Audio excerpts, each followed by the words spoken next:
Here we go. Hello, Sam Mosher here with my final part of 2018 Favorites Week. It's the finale, the climax, my favorite lists of the week, my magnus opus of 2018, top 50 albums of 2018. This is by far the list I am most proud of, the one I worked on the most this year. It helps that streaming makes every album only a click away, but still, I worked tirelessly across genres I didn't even think I liked, and found albums I did like, to build a list of 50 albums I truly love and want to recommend to you. 2018 was such a great year for film, TV, and music. I've already celebrated the former two, and it's time to celebrate the albums that came in 2018.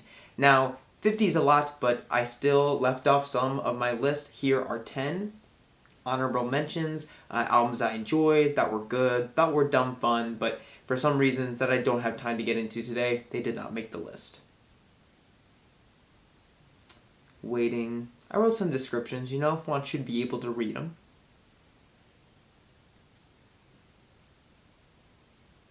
And that's it. I'm so excited. I even wore my floral shirt, had to just be in the best mood I could possibly be for the top 50 albums of 2018. A link to a song from each album can be found in the description. I really encourage you to check these out. I love these albums so gosh darn much, but we have a lot to cover, so forgive me if I speed through a few of them. Let's go. Starting us off at number 50 is Jack White's experimental and controversial, if you ask us fans, third album, Boarding House Reach.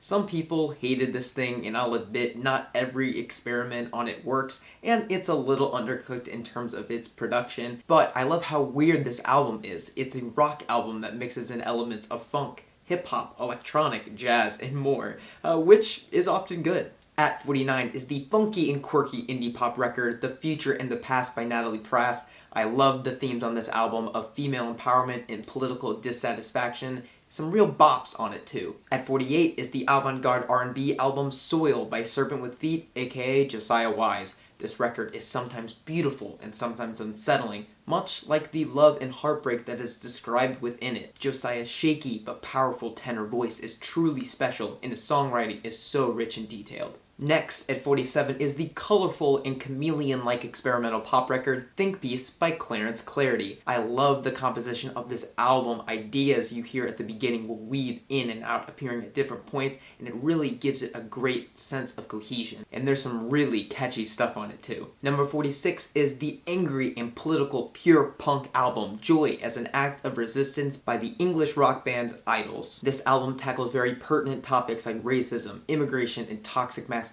with some raw energy that feels ripped straight from a bar fight. It can be a bit exhausting, that energy, but the message at its core, fighting these horrible things with hope that they can change or be destroyed, felt like something that needed to be said in 2018. Next, at 45, is Jeremy Dutcher's impressive classical album. I will not be reading the title because there is no chance I will say that correctly, but you can read it on the side here now. Jeremy is a member of a First Nation group indigenous to Canada, and this album is a product of his mission to remake their traditional songs so they aren't lost to time. Everything about it, the music and the story behind it, is beautiful. Another very cool project that released in 2018 was Tierra Whack's audiovisual, hip-hop, and R&B debut album, Whack World, my number 44 album.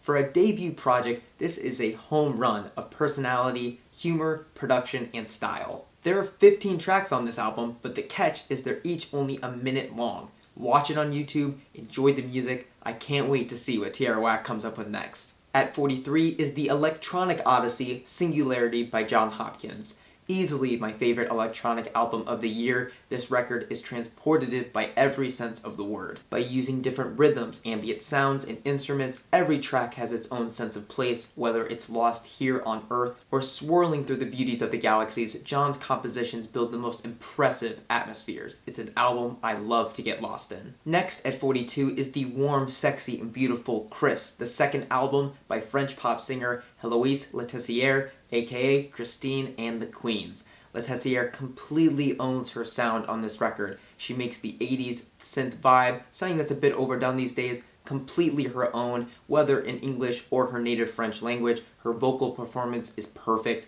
Her confidence and sexual positivity are also fantastic. At 41 is the instrumental rock album Con Todo El Mundo by Texas trio Khruangbin.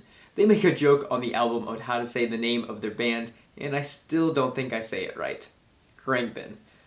Krangbin. Oh well, as the title suggests, this album is influenced by Spanish music as well as music from the Middle East. The sound has shades of psychedelia, soul, and certainly funk with some great thick bass lines. I loved this album, couldn't get enough of it when writing or doing homework. Breaking in the top 40 is MGMT's fourth album, Little Dark Age. What a great surprise. This darkly funny synth and psychedelic pop record is a great evolution for a band that can't seem to escape the extreme success and shadow of their debut. But nonetheless, I love the weirdness of the songwriting on this album, mixed with the catchy synth hooks. I mean, the first track on this album is about a couple breaking up because the woman worked out way more than the man. She worked out too much. It's great, hilarious stuff. Loved this record. At 39 is the upbeat protest rock album What a Time to Be Alive by Superchunk. This album feels both timely and timeless. It's rooted in the present but seems fit for any time of political unrest. I love that tongue-in-cheek title, What a Time to Be Alive. This record is also extremely catchy, and the guitar solos all rock just as they should. Speaking of rocking, at 38 is Time and Space by hardcore punk stars Turnstile. This album is 25 minutes of angry, contagious energy, interrupted by some genre-exploring interludes. The riffs are great, but I appreciated the political messages on this one too. At 37 is one of 2018's best debuts, the indie rock record Clean by Soccer Mommy, aka Sophie Allison. This album oozes personality. Sophie nails the humor, drama, and heartbreak of being a 20-something, and the guitar hooks are great on this thing too. Next, at 36, is the black metal shoegaze rock stars Deafheaven with their fourth album, Ordinary Corrupt Human Love. I love that title, and just like Love, this album is sometimes beautiful, sometimes scary. It's visceral, epic, full of life, and full of hurt. I love the addition of piano to the band's repertoire, and the transitions between acoustic spoken word beauty to black metal vileness are great and always work. At 35 is another experimental black metal album, Zeal and Ardor's Stranger Fruit. For those who've never listened to Zeal and Ardor before, the basic concept is, what if slaves chose to follow Satan instead of Jesus? It's an unsettling question, but the resulting music, which is a mix of black metal and influences from slave spirituals, is amazing. Lead singer Manuel Gagnon sings the blues excellently, and the metal sections are absolutely electric in energy. At 34 is one of my favorite concept albums of 2018, Ezra Furman's Transangelic Exodus. Ezra described this album as a queer outlaw saga, a half-fiction, half-real story based on what it's like to be a gender non-conforming artist. The album is the story of how he and his angelic lover flee across the country from an oppressive government. It's great stuff, and the music, inspired by classic rock, Vampire Weekend-esque indie rock, and Americana, back it up wonderfully. Coming in at 33, an album that grew on me immensely over time, Hop Along's Bark Your Head Off Dog. Certainly the indie rock band's most catchy and poppiest album to date. This thing is full of great hooks, great instrumentation, especially its mix of acoustic and electric guitars, surprising song transitions, and vivid songwriting and emotional delivery from lead singer Francis Quinlan. Next up is one of my favorite rappers right now, Dreamville's breakout star Jid and his newest record, DiCaprio 2. Like the incredible actor this album is named after, Jid has been snubbed for too long, but not in this case for an Oscar, but just for attention in the rap community. And this album explores Jid's journey to find himself where he is now. His flow is incredible, his personality is so incredibly likable, and the production is very tight. At 31 is one of my most played albums of last summer, the indie rock debut record, Hope Downs by the Australian band Rolling Blackouts Coastal Fever. I'll never be able to get that name right without looking at it. This was such a great album to roll down your car windows to and just cruise. I love the guitar riffs, the garage rock sound, and the relevant songwriting covering topics like immigration. Starting our top 30 is Earl Sweatshirt and his avant-garde third album, Some Rap Songs. This album is short yet packed with so much to say. Earl's rapping is impressive and deep, exploring hopelessness, depression, and the loss of his father. Yes, this album is dark, but I loved how that darkness was juxtaposed with the warm jazz instrumentation. Much more on the fun side of the scale on rap, at 29 is the surprising invasion of privacy from the hugely popular Cardi B. Easily one of the most fun records of 2018, this album gave us songs like the inescapably catchy I Like It or the celebratory Best Life. But at the same time, the personal songwriting on this record really surprised me, such as the memoir-esque Get Up 10 or Through Your Phone, which is about cheating. Cardi just has so much personality, and this album certainly has it in spades. Next, at 28, is the experimental glitch pop album Oil of Pearls Every Uninsides by artist and producer Sophie. Now, I have some issues with this album, especially that the pacing is really kind of out of whack, but this might be the important album of 2018 in terms of production and how pop music may be affected going forward. Sophie is a huge producer. She's worked with Madonna, Vince Staples, and Charli XCX, some huge names, and I expect to see Sophie on the production notes of many projects going forward. This album is catchy, weird, beautiful, intimate, and scary. That's a lot of adjectives, but they're all true, and this is a great album. It's truly an unforgettable debut. At 27 is the huge risk taken by Arctic Monkeys on their 6th album, Tranquility Base Hotel and Casino.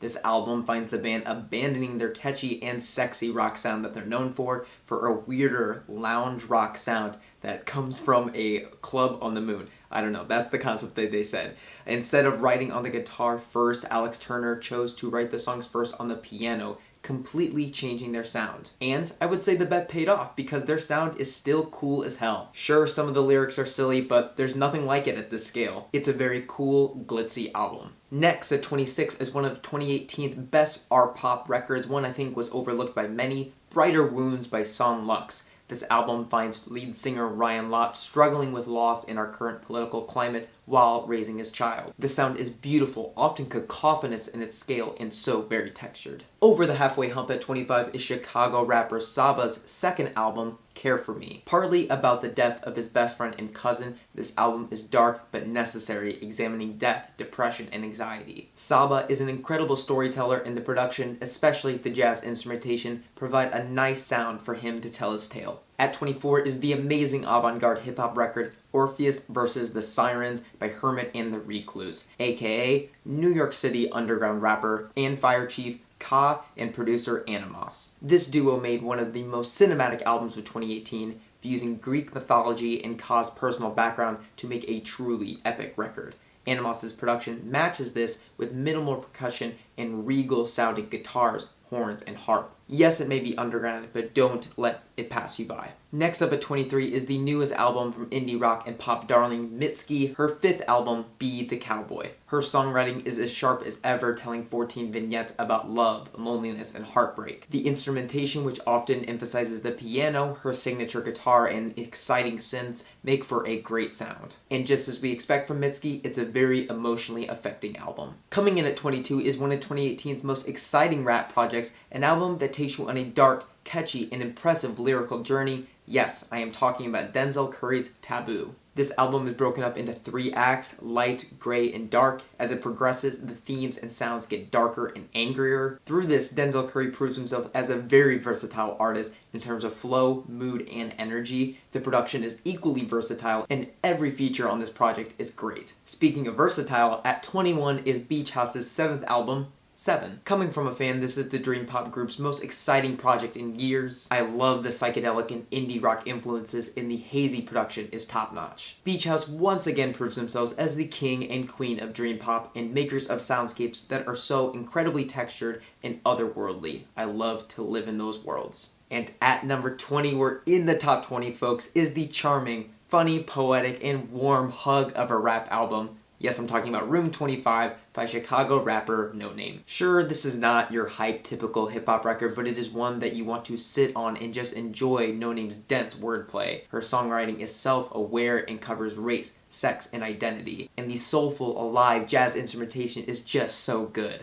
Next at 19 is Vince Staples' best project to date, his tight 22-minute album, FM. This album captures what I love so much about Vince as an artist. He has a great sense of dark and trollish humor. He's a great storyteller. I'll never grow tired of him describing the dark side of Long Beach, California, and he's just a very talented rapper. Plus, the FM Summer Radio idea behind this album is so smart because it makes it ripe to play over and over again. Coming in at 18 is an album I almost missed, but I am so happy I found in December. The New Zealand indie rock band The Beths' debut album, Future Me Hates Me. This album is catchy, boasts constantly great guitar riffs, and nails the anxieties and bad decisions that are to be expected in your 20s. But what's most special about this already great album is the 3-part harmonies that can be heard from the band members on every song. Next up is the latest album from the Mercury Prize winning group Young Fathers. That album is Cocoa Sugar. Their sound, a mix of hip-hop, pop, soul, and gospel, is so exciting and so hard to describe. The 3 members each bring their own shade of kinetic energy, and no track is alike on the project. It's a very creative album and one that will emotionally affect you. It certainly affected me, even if the lyrics are sometimes hard to decipher. At number 16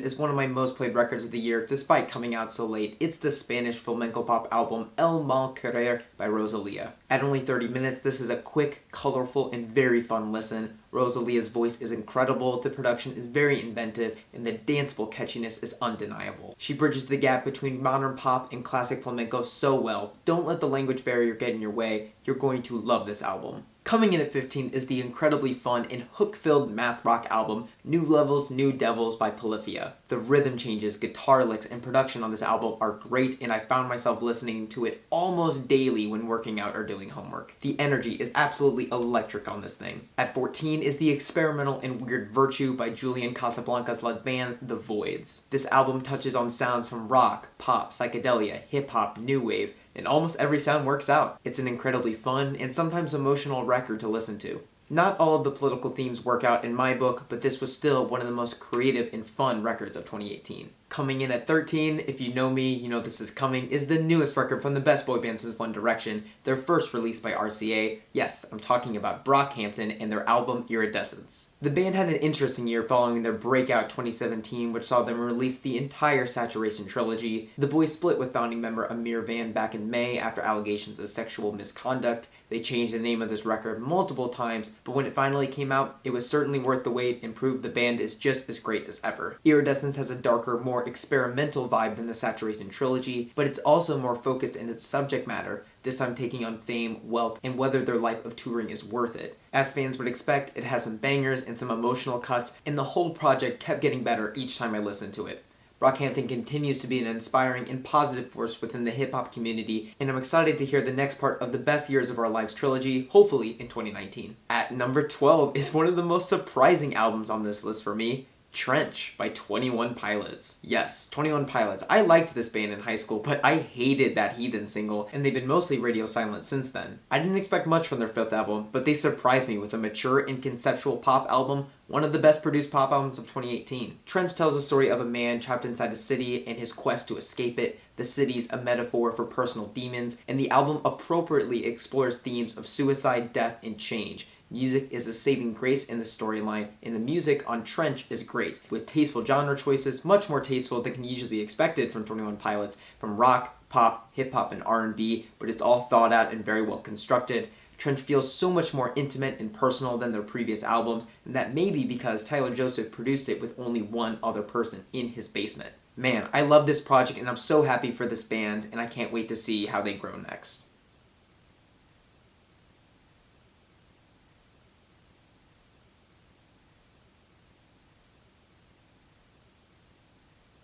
Next, at number 11 is Jazz's hottest star, saxophonist Kamasi Washington with Heaven and Earth. Another epic album, this time 2.5 hours long, where one half explores the sounds of Earth and the second explores the celestial sounds of heaven. It's an ambitious feat, one that pays off and is a continual joy to return to. It's full of life, and the varied percussion, choral, and instrumental sections all shine in their respective songs. Ooh, top 10. Here we go. At number 10, Pusha T, Daytona. I mean, what can I say about this one that hasn't already been said by everyone in the music press? It's the coldest rap album of 2018. Push's patient and almost academic flow is incredible, and Kanye's luscious production is the perfect thing to back the album's tales of drug pushing. The length is concise, perfect and right for replaying, and Push talks the talk on this album, but he clearly has the chops to deserve it. At number 9 is the best jazz record of the year, Your Queen is a Reptile by British group Sons of Kemet. This album is just bursting at the seams with the energy of a live performance. It's like you're in the recording room. The mix of influences from Africa and the Caribbean make a unique jazz sound, and the balancing act between the sax, tuba, and percussion make for an invigorating listen. I love the spoken word pieces, the political nature, its proud theme of race, and how it celebrates black women. Don't miss it. Your Queen is a Reptile, Sons of Kemet. Coming in at number 8 is a fun and personality-rich debut album that was well worth the wait. Yes, I'm talking about Kali Uchis's Isolation. This is such an exciting R&B record that mixes in soul, funk, Latin pop, hip-hop, and psychedelic elements. Plus, with names like Greg Kurstin, Kevin Parker, Thundercat, Steve Lacy, and Damon Albarn, it's no wonder the production is so good. Vocally, Kali isn't the strongest, but that's part of the charm of this record. The vibe is just so romantic, she owns it entirely. Number 7 is an album that started off my list entirely when I first listened to it, but with each listen it just kept climbing. That album is Wide Awake by Parquet Courts. It's their best album to date. It's just so full of life, energy, and creative song structures. There's the Talking Heads-esque title track, the expert song transition on Almost Had to Start a Fight, and the children's choir-backed Death Will Bring Change. This album is certainly fun to listen to, but the songwriting is great as well. The band takes on political issues like mass violence and global warming, and do so without feeling cliche. And even Ellen loves them, so you should love them too. Next, at number 6, is the emotional, experimental, psychedelic journey from the minds of Kid Cudi and Kanye West, Kids See Ghosts. Like the other 4 projects Kanye produced this year, it's short at 7 songs and 24 minutes, and at that length, this album is personal and focused while still hitting industrial highs, funny side notes, and quieter, more intimate moments. Kid Cudi's singing is the best it's ever been, and Kanye shares his mind better than on Ye, or frankly, any project in a while. I certainly hope this isn't the last thing we hear from Kids See Ghosts. Starting my number 5 is another album that did what 21 Pilots' Trench did. It's a band I loved in high school that I'd fallen off of, but they matured their sound and songwriting in 2018 and ended up releasing their best album yet. An album that is so well written and so well produced. That album is A Brief Inquiry into Online Relationships by the 1975. I absolutely love this album. I mean, I love all of the albums on this list, of course, but this one feels like a victory, a personal victory. I'm so happy to see this band grow and produce an album that's funny, heartbreaking, and extremely timely with its themes of drug use, social anxiety, and political dissatisfaction. At the heart of this album is this idea that the digital age is amazing and technically we're more advanced than ever, but we're still struggling with basic human problems. That idea, I think, is perfect and so necessary in 2018. And the music, too, is great. I love the influences of electropop, post-punk, 80s pop, and jazz, and every idea works out so well that the full album is almost an hour, and I don't even mind that length. That, in and of itself, is amazing, just like the album. Number 4 is 2018's best mainstream R&B and pop record, Dirty Computer by the multi-talented Janelle Monáe. This album is colorful, confident, sexy, and emotional, and Janelle performs all of it with so much charisma and charm. She can rap, she can sing, she can help make a hell of a music video. The genre mix on this album is great, from the Prince-influenced pop to 2000s R&B to glossy art pop produced by Grimes to badass hip-hop. And the songwriting is great too. The album explores race, gender equality, sex, politics, and it's still fun while it does it. Please watch the YouTube movie if you haven't yet. It's like a musical Black Mirror episode. But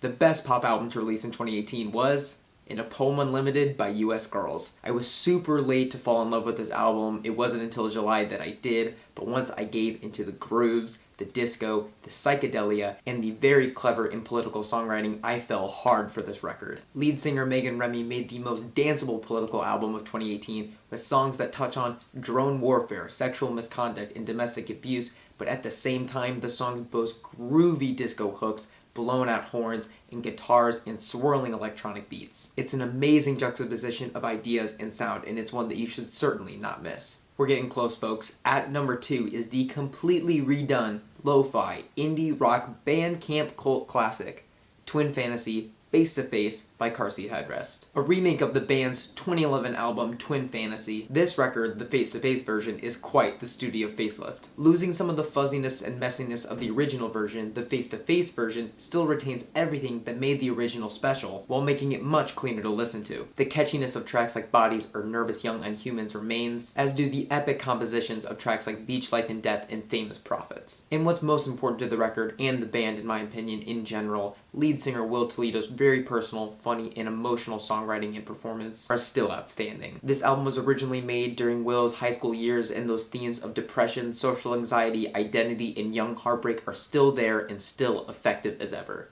And finally, my number one album of 2018, I have it right here in my hand, singer-songwriter Father John Misty's fourth album, God's Favorite Customer.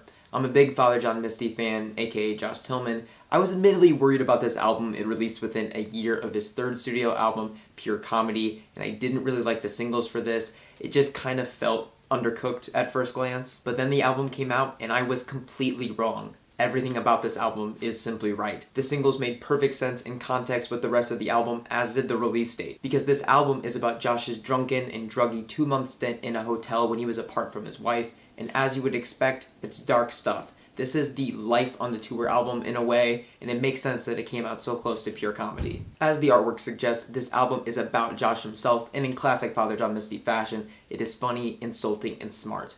This album further cements his title in my mind as the best songwriter working today. These songs, which discuss depression, substance abuse, and loneliness, can be funny and heartbreaking while painting such descriptive stories. I love the music itself on this thing. The big ballads like Hang Out at the Gallows and the beautiful somber track are some of my favorite songs of the year. Mr. Tillman and Date Night sound like twisted drug trips, and the instrumentation, especially the pianos, guitars, and percussion, are perfect. All in all, it's Josh's shortest and most sonically focused album to date. Like they say about great movies, it made me laugh, it made me cry, and it's the album I listened to most this year. I love it, and it's my number one album of 2018.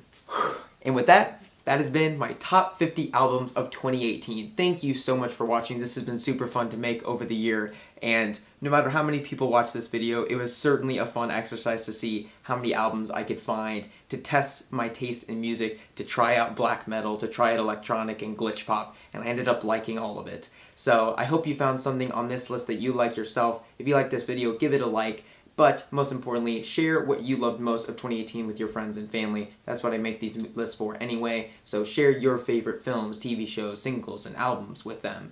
Let's celebrate great art of 2018. You can find me on Twitter if you want to share your picks at @SamScottMosher. That's where you can find me. You can leave them in the comments. I'll respond to those. If you want more song recommendations throughout the year, you can go to my website at sammosher.com/playlist for song recommendations. And until the next time I make a music-related video, see you around. Hugs and kisses. I love you. Thank you so much for watching. Goodbye.